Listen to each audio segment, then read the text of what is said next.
A nourished body provides a strong physical foundation for a resilient brain and positive state of mind. Similar to the specific fuel for your car, your body needs specific nutrients to meet your biochemical needs. Each part of your car needs to be properly fine-tuned and oiled, just as you must fine-tune the food, sleep, and movement in your bodily machine. There's truth to the saying, you are what you eat. The food you eat metabolizes into tiny molecules that go on to form brain chemicals, such as serotonin and dopamine. Without the proper building blocks for these brain chemicals, you may feel exhausted, anxious, or just not yourself. With a few modifications to your diet, it's easy to supply your brain with the healthy nutrients it needs to feel focused, joyful, and able to deal powerfully with your life. Before we begin, I'd like to take a moment to emphasize that this week is not about dieting or losing weight. Instead, it's about understanding your relationship with food so that you can get the most out of each meal. You can be proud of yourself when eating healthfully while still allowing yourself the space to be free of guilt if you eat a sugary treat or salty snack. One meal or ingredient does not indicate a poor diet or reflect anything about you as a person. Throughout this week, remember that self-care begins with being mindfully aware of what your body truly needs.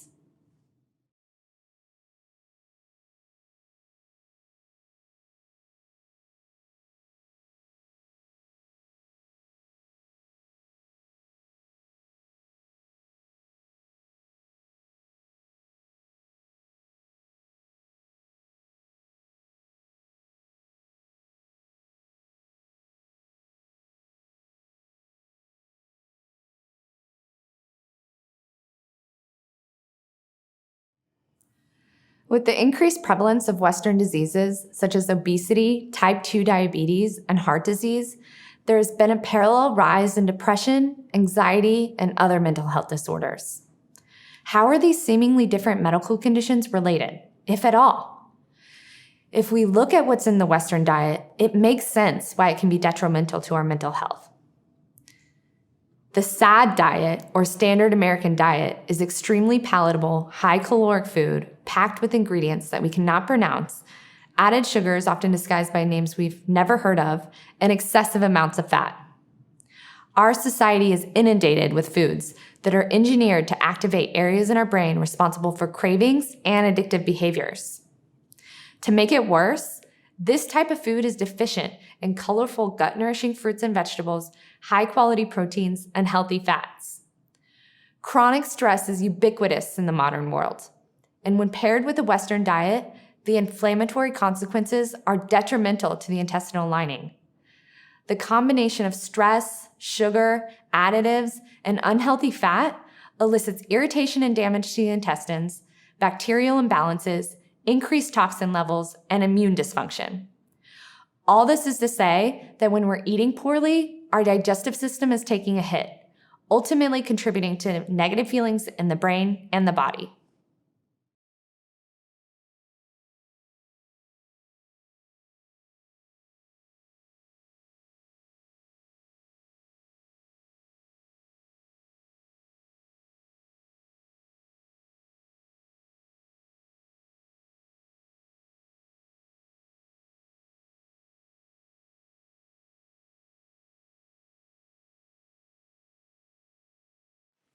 Did you know that there's an association between sugar intake and hormone levels?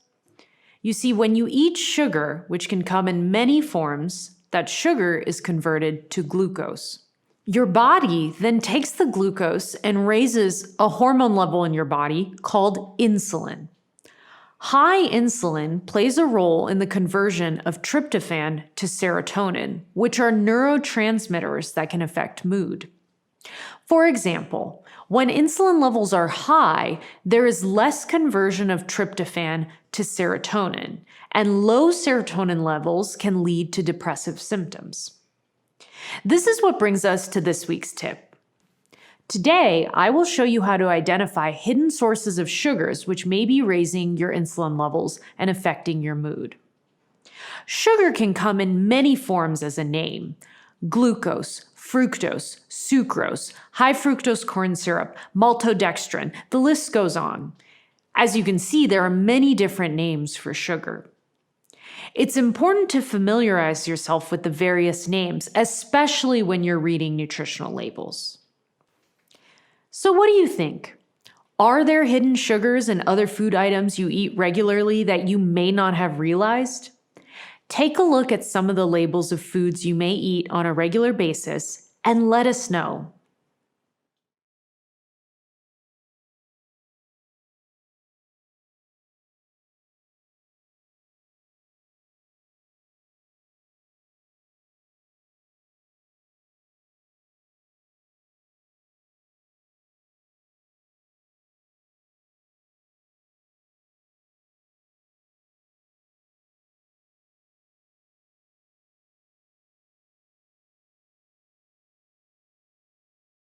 Although depression is likely a combination of integrated influences, there is enough evidence that diet and sleep have profound effects on the brain and behavior.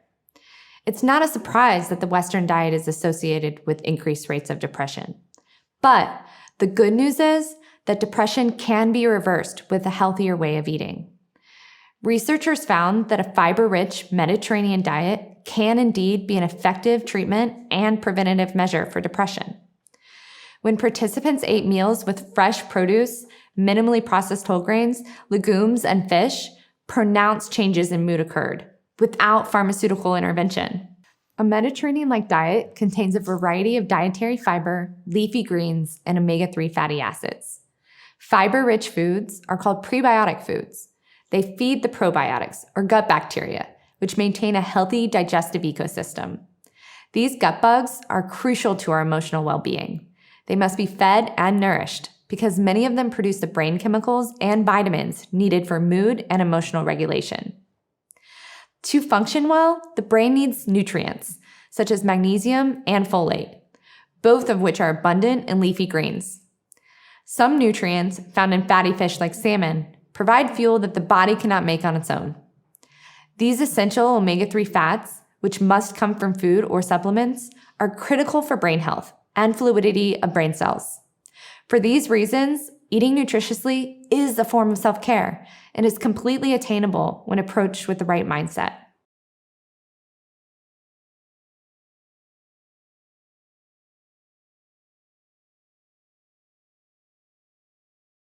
So, how might you begin changing the way you eat? Perhaps start by understanding what might be a healthy breakfast, lunch, snack, or dinner. A healthy plate, which may look different from person to person, starts with a foundation of freshness and minimal processing. It includes foods that are found in nature, rich in color, and high in vitamins and minerals. One way to recognize the influence of food is to observe how you feel when eating a primarily plant-rich diet with protein as a condiment. Challenge yourself to construct a healthy plate at each meal, using the basic template of half a plate of colorful vegetables, a quarter plate of legumes or grains, and a quarter plate of high-quality protein. The plate should have a variety of colors and textures. When your plate looks like a rainbow, you can be confident that you're eating an assortment of phytonutrients, vitamins, fiber, and minerals.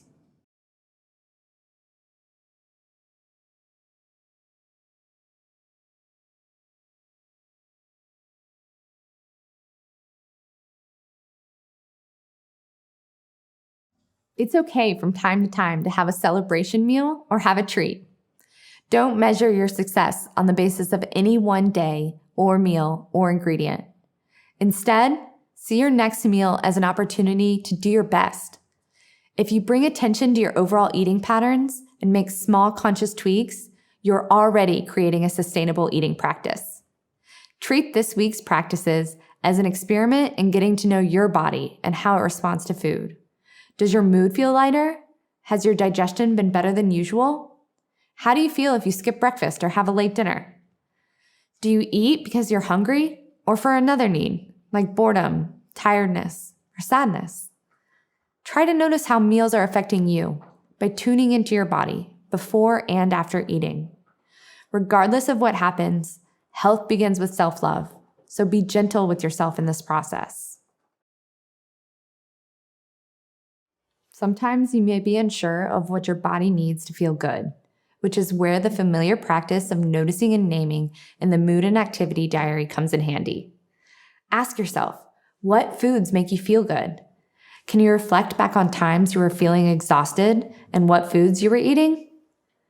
Try paying special attention to your food and mood in the diary this week. This quick assessment can help you identify foods that make you feel unwell and those that make your body feel good.